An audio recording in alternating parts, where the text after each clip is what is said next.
Saya Muhammad Izzuan Ismail daripada Pihak 3 Lasah, mengusahakan tanaman kelapa sawit. Untuk produk dolomat PDI ni, kita guna tu sejak 2022.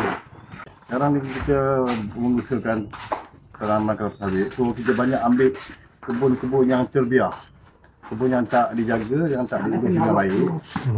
So yang kita nampak masalah di kebun ni bukan pada pokok saja, dia masalah tanah. So kita nak mengatasi masalah tanah. Kebanyakan dulu, kalau dulu orang pakai cat ayam, so kita tak nak pakai cat ayam, kita nak cari satu solution yang baik. So saya cari-cari, saya nampak dolomat. Antara dolomat yang elok, PDI Place lah. Untuk masa mula-mula kita guna produk PDI Place ni, so kita pakai 100% PDI je lah. So dalam setahun sekali ataupun 2 kali. So dia boleh fokus tanah untuk penjagaan pH tanah kan. PDI ni dia untuk tanah memang sesuai lah.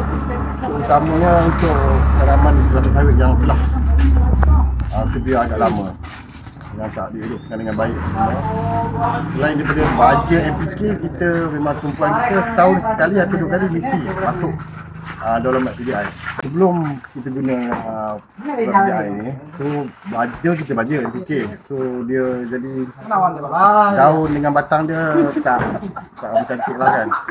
So masalah pertama dia daun kuning dengan keadaan tanah yang agak keras.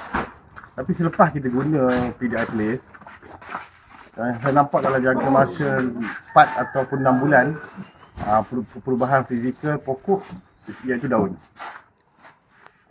Tanah agak lebih longgar kata. Dia tak ada lumut. Tanah pun agak tak keras lah. Daripada saya mula kenal produk melalui Facebook lah. So kita buat order yang pertama tu sampai sekarang lah. Untuk dapatkan produk dolomat ni PDI, so boleh berhubung dengan saya lah, Muhammad Izzuan Ismail. Saya berada di kawasan Pihak 3, Kampung Lasah.